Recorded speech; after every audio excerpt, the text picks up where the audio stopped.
Bonjour à tout le monde, j'espère que tout le monde va bien dans le nom puissant du Seigneur Jésus-Christ. Que la grâce de Jésus repose sur chacun d'entre nous, que la paix du Saint-Esprit repose sur chacun d'entre nous et que la santé soit notre partage ce matin. Je poste parce que hier j'ai discuté avec des chrétiens et on parlait de la manifestation de la puissance de Dieu à travers un homme. Et ils m'ont posé la question de savoir comment est-ce que vous faites, vous qui dites que vous êtes enfant de Dieu, qui dites que vous êtes né de nouveau, qui dites que vous êtes des serviteurs de Dieu, comment est-ce que vous faites pour entendre la voix de Dieu vous parler? Est-ce que c'est possible? Comment est-ce que vous faites? Ce n'est pas possible, m'ont-ils dit. Ils m'ont dit non. D'après eux, ils pensent que c'est parce que tu passes peut-être une journée à te poser des questions, que lorsque tu pars te coucher la nuit, il y a ton subconscient qui finit par t'apporter les réponses aux questions qui crottaient dans ta tête durant toute la journée. Je leur ai posé une question. Je leur ai demandé, je leur ai dit, est-ce que vous connaissez Noé? Ils m'ont dit oui. Est-ce que vous connaissez l'histoire d'Abraham? Ils m'ont dit oui. Est-ce que vous connaissez l'histoire d'Isaac? Ils m'ont dit oui. Est-ce que vous connaissez l'histoire de Jacob? Ils m'ont dit oui. Est-ce que vous connaissez l'histoire de Joseph? Ils m'ont dit oui. Est-ce que vous connaissez l'histoire de Moïse? Ils m'ont dit oui. Est-ce que vous connaissez l'histoire de Samuel? Ils m'ont dit oui. Est-ce que vous connaissez l'histoire de David? Ils m'ont dit oui. Je leur ai posé la question, est-ce que vous connaissez l'histoire de Salomon? Ils m'ont dit oui. J'ai dit, vous êtes sûr d'avoir lu la Bible? Est-ce que vous êtes sûr de comprendre les Écritures de la Bible? Est-ce que vous prenez la peine d'aller dans l'intimité de Dieu pour chercher à comprendre pourquoi Dieu s'est manifesté à ces personnes-là et pas à tout le monde? Pourquoi Dieu s'est manifesté spécialement à ces personnes-là et pas à tout le monde au même moment? Dieu a parlé à Noé. Dieu n'a pas parlé à tout le monde de ce pays-là à cette époque-là. Mais il a choisi Noé. Pourquoi est-ce qu'il a choisi Noé? Dieu a parlé à Abraham.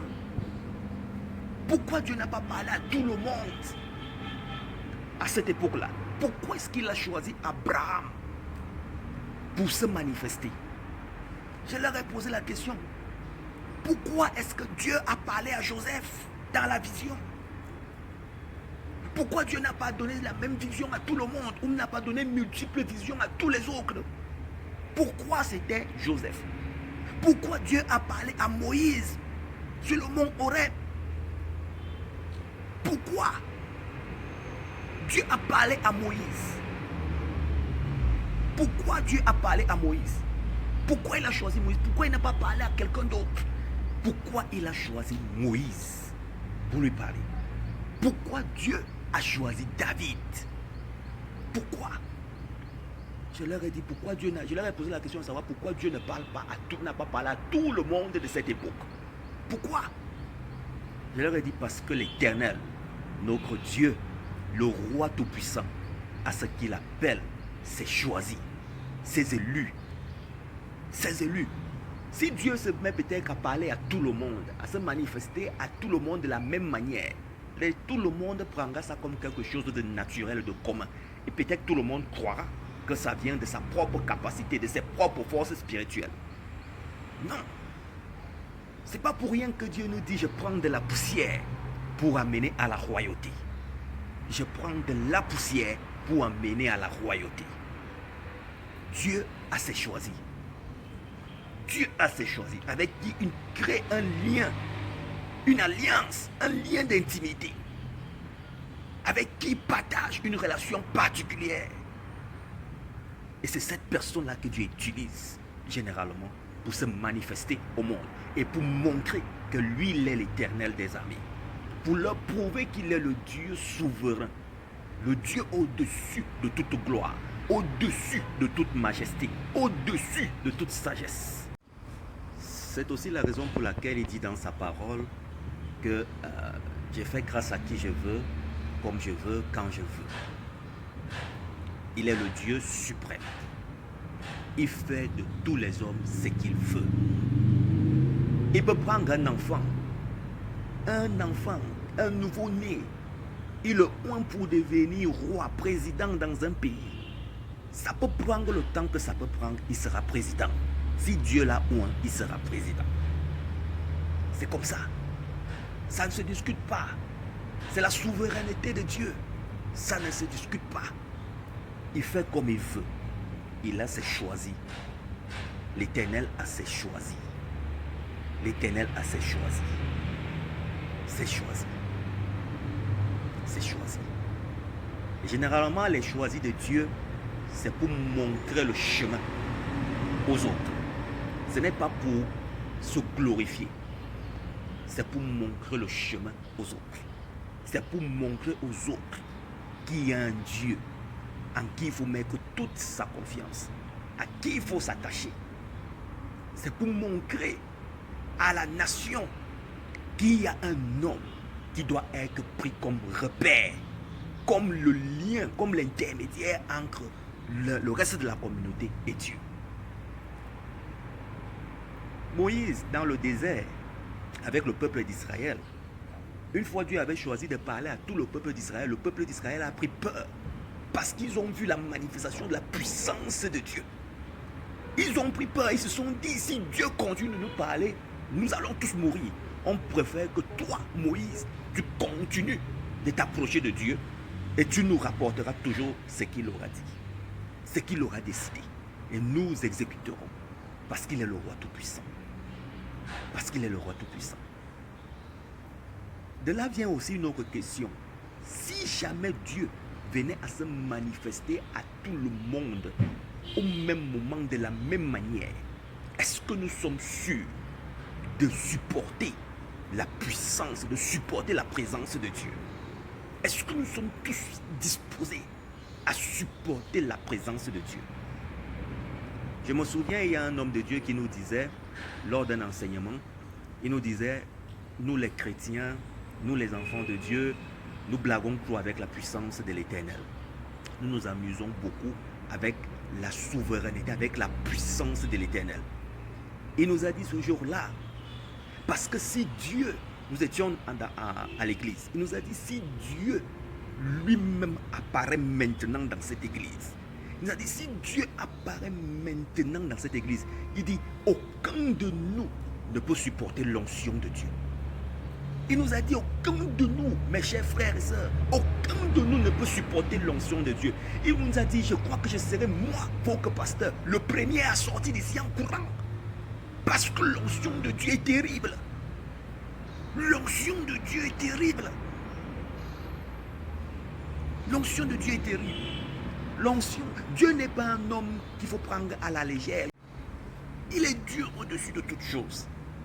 Il faut respecter sa sainteté. Il faut respecter sa sainteté. Notre Père est l'Éternel des armées. Il décide comme il veut. Il décide. C'est ce Dieu-là qui a pris David de la forêt pour l'amener à la royauté d'Israël. Je discutais avec eux. Je leur ai dit, prenez le cas d'Abraham. Abraham, qu'est-ce qu'il représentait réellement dans sa famille? Il venait après ses frères. Mais c'est lui que Dieu est allé prendre pour se manifester à tout un peuple, à toute une nation. Je leur ai dit, vous vous souvenez-vous de Joseph? Joseph, il venait loin derrière après ses frères. Joseph était quelqu'un de calme, qui ne se faisait pas revoir, mais ses frères étaient des guerriers. Mais c'est Joseph que Dieu allait prendre. Quelqu'un qui ne représentait rien pour les autres. David était quoi? David venait loin derrière dans sa... Il était, je crois, le dernier de sa famille. Mais l'Éternel est allé prendre David. Alors qu'il avait des grands frères qui étaient des guerriers, des soldats de l'armée. Des soldats de l'armée. On ne discute pas la souveraineté de Dieu. On ne discute pas de l'autorité de Dieu. On ne discute pas du plan de Dieu. Il est Dieu et il décide. C'est lui, c'est sa volonté qui s'accomplit. C'est la volonté de l'Éternel qui s'accomplit. Tout ce que nous avons à faire, c'est que lorsque Dieu a jeté son dévolu sur quelqu'un, parce qu'il sait, comme il est dit dans Jérémie, dans le livre de Jérémie, Jérémie 1, je crois, verset 5, lui dit, avant que tu ne sois conçu dans le ventre de ta mère, je te connaissais. Je te connaissais. Avant que tu ne sois conçu dans le ventre de ta mère, je te connaissais. Nous venons de quelque part. Si nous sommes là, c'est que nous venons de quelque part. Et c'est Dieu qui veut que nous soyons là. Et Dieu sait comment il nous a tous conçus. Il sait quelle est la mission que chacun d'entre nous doit accomplir dans ce monde. Maintenant, est-ce que tu prends conscience de ta mission? Si quelqu'un a une relation particulière, tu as ce privilège d'avoir une relation particulière avec le Dieu des armées, le Dieu souverain, le Dieu tout-puissant, ce que nous devons faire, lorsque nous avons constaté qu'il a cette relation particulière avec l'Éternel, nous devons simplement lui donner la place qui lui revient et essayer de le suivre. Bien sûr, en nous appuyant sur les Écritures, parce que nous avons cette grâce que les gens n'avaient pas, nos ancêtres n'avaient pas. Nous avons le livre de la vie. Le livre de la vie, comme me l'avait dit l'Éternel dans l'un de mes moments de méditation, la clé de la vie, c'est la parole. La clé de la vie. La Bible, c'est la clé de la vie. Il te suffit de lire, de t'imprégner de la parole de Dieu chaque jour, chaque instant. Ce n'est pas pour rien que l'Éternel nous dit que cette parole ne s'éloigne point de ta bouche. Médite-la jour et nuit. Fais ce que l'Éternel te demande de faire. Fais ce que l'Éternel te demande de faire. Tu verras la grâce de l'Éternel reposer sur toi. Tu verras la grâce de l'Éternel reposer sur toi. Fais ce que l'Éternel te demande de faire. Lis la parole de Dieu. Lis la parole de Dieu. Lis la parole et obéis à la parole de Dieu. Obéis à la parole de Dieu. Tout ce qui est écrit dans la parole de Dieu, dans la Bible, est totale vérité. Totale vérité. Mon frère, ma soeur, pour terminer, j'ai envie de dire, lis la parole de Dieu. Lis la parole de Dieu parce que cette parole, elle s'est appliquée dans la vie de nos ancêtres. Elle s'applique dans nos vies aujourd'hui et elle s'appliquera dans la vie de nos descendants. Parce que le Dieu que nous adorons est le même hier, aujourd'hui et éternellement. Il ne change pas. Il ne change pas. Il ne change pas. Dieu continuera d'avoir ses élus, ses choisis, à qui il s'adressera toujours pour pouvoir parler à toute la communauté et pour pouvoir se glorifier. Parce qu'il le fait pour sa gloire. Pour sa gloire et non pour la gloire d'un homme. Il le fait pour que tout le monde le reconnaisse comme Dieu. Comme Dieu. Dieu est vrai. Dieu est vrai. Dieu est vivant. Ne l'oublions jamais. Surtout dans ces temps de la fin. Ne l'oublions jamais. Dieu est vrai. Soumettons-nous à l'Éternel. Faisons la volonté de l'Éternel. Obéissons à l'Éternel. Les projets de l'Éternel pour tout le monde entier ne sont que des projets de paix et de bonheur. Il nous suffit d'obéir à la volonté de Dieu. Il nous suffit d'obéir à la volonté de Dieu. Et Dieu va nous apporter toute la joie que nous recherchons. Toute la joie que nous recherchons. C'est Dieu qui nous apporte cette joie-là.